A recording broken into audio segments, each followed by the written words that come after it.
Bom dia, turma. Vamos seguir com a nossa próxima aula. Nesta aula, nós vamos aprender aqui, a partir de um exemplo, a utilização do do while. Nós vimos o que ele é, como ele se comporta, as diferenças em aulas passadas. E nessa aula de agora, nós vamos fazer um exemplo prático, né, do uso de um do while, ou seja, de faça enquanto.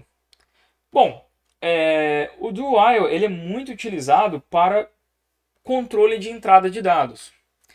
Lembra do nosso exercício que acabamos de ver na aula passada? Esse que é um exercício um pouquinho mais complexo, onde nós desenhamos aqui em tela uma figura que nos lembra uma matriz ou uma tabela, onde tem o losango central e, como eu falei, se esse losango central, se o usuário passar uma altura par, não fica muito legal, o desenho da figura vai ficar meio que impossível de ser padronizado, né? Por conta do número de colunas do lado direito e do lado esquerdo da coluna central e também da linha central de cima e baixo, né? O número de linhas de cima e o número de linhas embaixo. Em relação à coluna central, não é igual. Então, o número de linhas você pegar uma coluna central, o número de linhas, o número de pegue a coluna central, o número de colunas da direita dessa coluna central não é o mesmo número de colunas da esquerda. Portanto, é impossível fazer o losango central. Fica estranha a figura, veja a impressão em tela. Agora, quando eu coloco, por exemplo, o valor de 11, que é um número ímpar para a altura, eu tenho tanto 11 linhas quanto 11 colunas, certo? Portanto, se eu pegar a coluna central aqui, eu vou ter o mesmo número de colunas de um lado e o mesmo número de colunas do outro. Assim como se eu pegasse a linha central também, eu vou ter o mesmo número de linhas em cima, sendo igual ao mesmo número de linhas embaixo. Bom, no exercício passado a gente estava supondo que o usuário sempre vai entrar com valores corretos. Agora vamos supor que a gente queira fazer um controle na entrada dos dados do usuário. Ou seja, se ele digitar um valor errado para a altura, nós vamos pedir que ele entre novamente. Vamos apresentar o erro e vamos pedir que ele entre novamente com o valor de altura, certo? Bom, então, para fazer isso, existem várias formas. Uma delas é justamente fazendo o do. Ou seja, eu vou pelo menos executar uma vez, né? Independente se o usuário vai digitar errado ou não, eu vou pedir para ele entre com a altura da figura, certo? Vou coletar essa altura para a variável linhas. E nesse momento eu vou fazer isso enquanto eu vou criar uma variável aqui, booleana,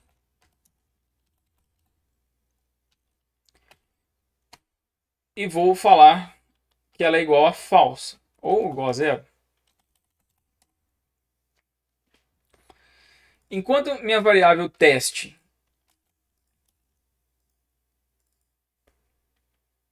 eu posso fazer o seguinte, eu posso fazer o contrário, né? Enquanto a minha variável teste ela é verdadeira, enquanto minha variável teste ela é verdadeira, ele vai repetir isso daqui. Ou seja, eu poderia colocar uma, uma, uma variável chamada entrada inválida, para ficar um pouco melhor de visualizar. Bom, enquanto a entrada inválida for verdadeira, quando o valor de entrada inválida for verdadeira, eu vou pedir que ele continue perguntando para o usuário, entre com a altura e o número de linhas. Bom, além disso, toda vez eu vou verificar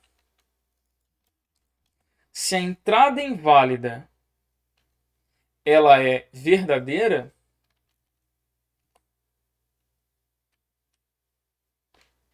certo? Por exemplo, a gente pode fazer um outro processo, na verdade, que é o seguinte. Vou fazer um pouquinho diferente. Ó, eu estou colocando aqui, se a entrada inválida ela é verdadeira, eu vou repetir o for. Aqui dentro do if, olha o que eu vou fazer.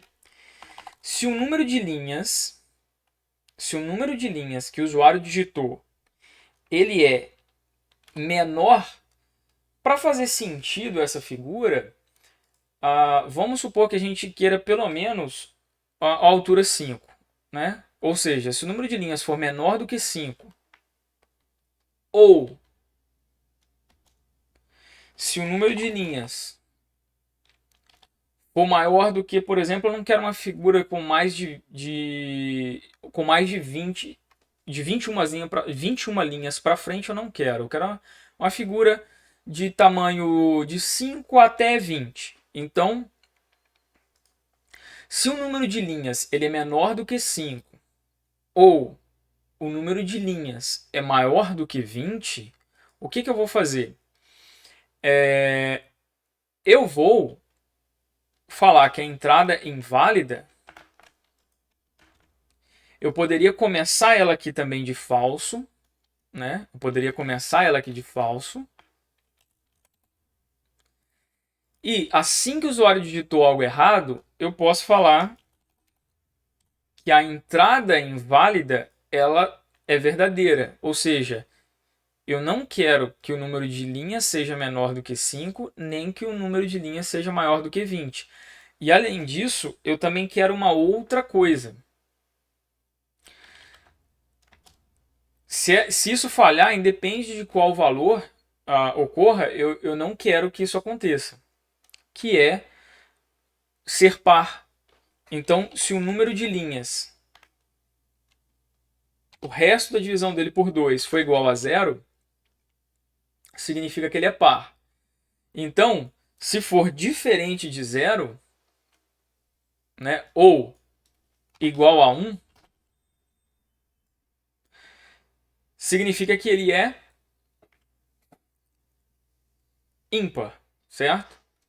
Bom, agora a gente tem que tomar cuidado porque aqui é a altura da figura, certo? É a altura da figura. A altura da figura, mesmo que comece de zero o J, ou o I comecem de zero, a altura ela tem que ser ímpar. Então, eu não quero que ela seja par.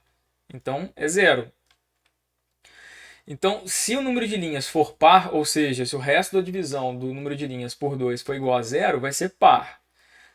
Dessa forma, a entrada está inválida. Então, enquanto essa entrada inválida for verdadeira, eu vou repetir o do. E aí eu posso também entrar, depois de alterar aqui a entrada inválida, ou até antes, eu poderia colocar uma mensagem para o usuário também. Ó. Entrada inválida. Lembrando sem acento nesse momento. Entrada inválida, entre com um valor par de 5 até 20. Sem acento, né?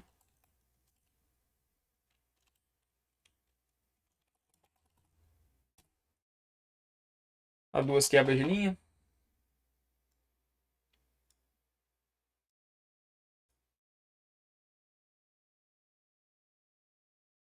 Então, veja bem, olha só, eu vou compilar novamente. Ó, entre com a altura da figura. Então, se o usuário entrar, por exemplo, com valor 4, entrada inválida, entre com valor de 5 até 20. Então, se ele entrar com 0, entrar com menos 5. Agora, se ele entrar com 5, veja o que aconteceu. Ele capturou, mas ele está fazendo o quê? Ele continua nesse loop. Por que ele continua com esse loop? A gente vai ver que, na verdade, se A entrada inválida, veja que se eu compilar de novo esse programa sem alterar nada e digitar o valor de 5, ele vai funcionar. Só que se ocorrer um erro uma única vez, por exemplo, o usuário digitou 21, então entrada inválida. Agora o usuário entra com 20 ou entra com 5, veja, ele aqui ele vai ele não vai deixar que a escolha seja feita. Por quê? Ó, 5,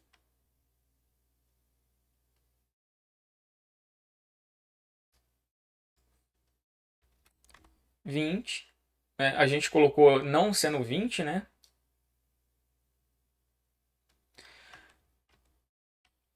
Vamos colocar aqui, ó, porque o 20 é par, né?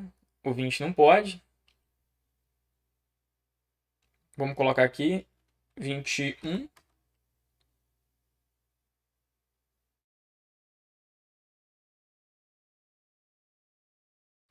Como até 20, né? Só que não pode ser o 20, né? Porque o 20 é par. Na verdade, seria mais interessante eu ter colocado até 19, né? Só para não confundir o usuário. O número de 5 até 19 aqui na mensagem, né? Porque 20 é par, né? Então até 19 ele vai fazer, ó. Se eu digitar 19, aí ele faz. Então só para não confundir aqui, de 5 até 20. Entre com um valor par, não, um valor ímpar, né? Um valor ímpar de 5 até 19, que é o que a gente quer. Ó, a entrada inválida entre com um valor ímpar de 5 até 19.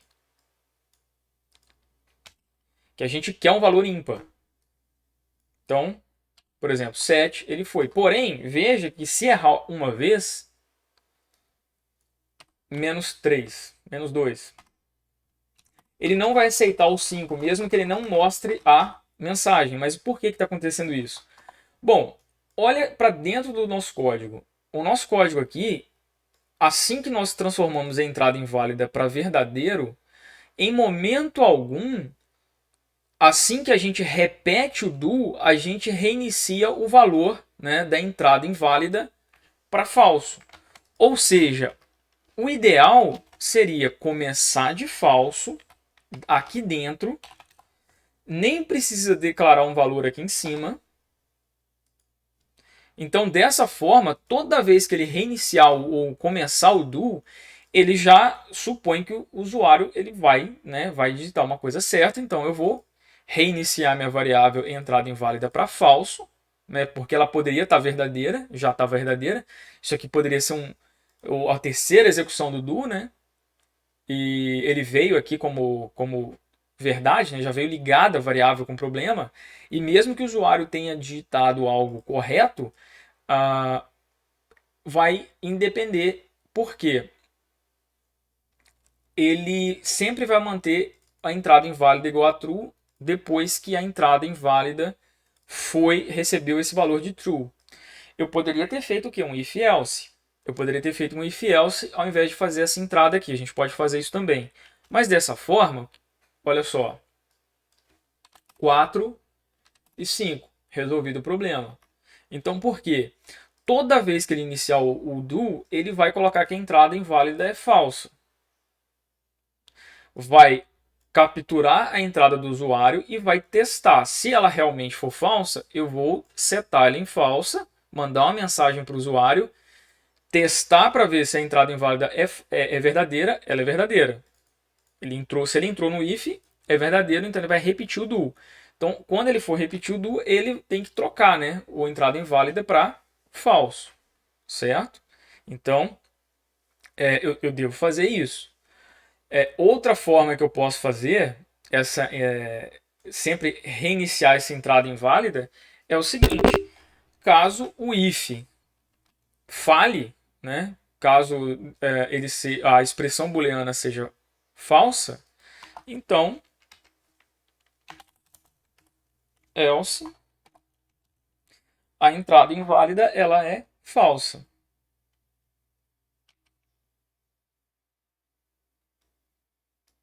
Então 4, 5. Foi. E aí, menos 5, 0, 20, 21, 25, 333, menos 50. E assim que o usuário digitar, por exemplo, 19, ele imprime. Veja que ele também não deixa imprimir para 10, para 12, para 14, que são pares, são números pares.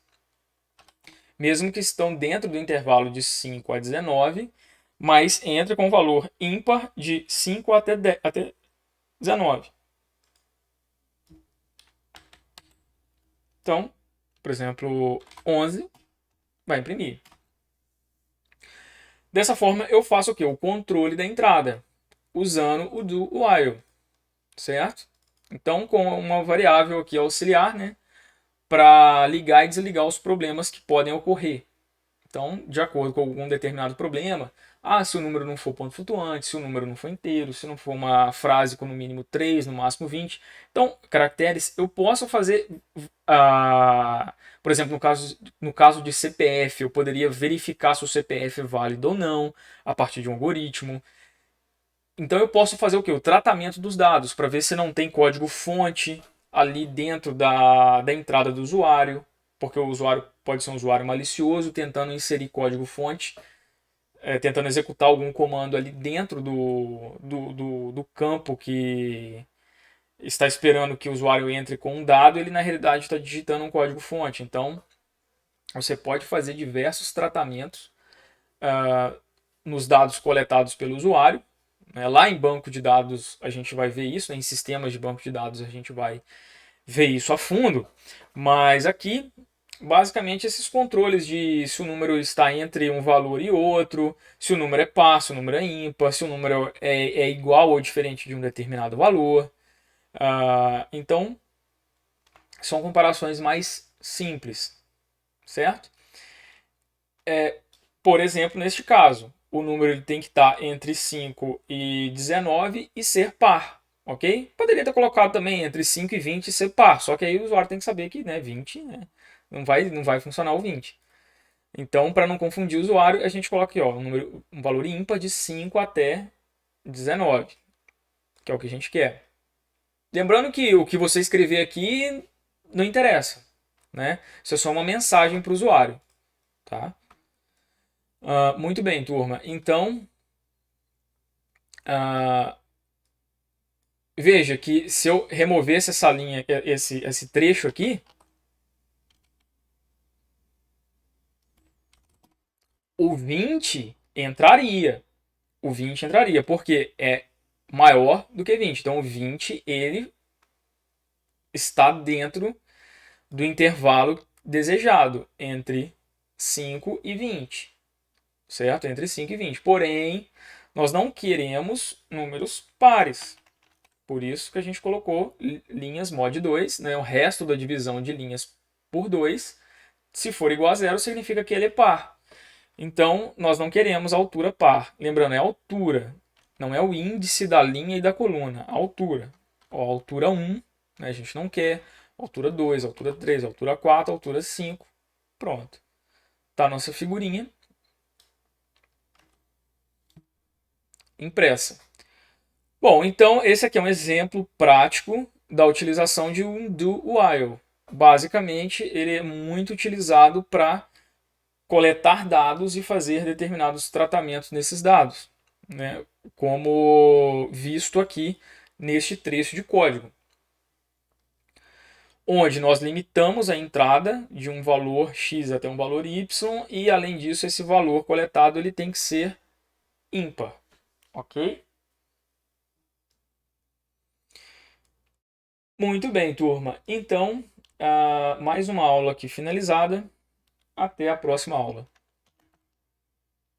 Qualquer dúvida, por favor, me envie e-mail.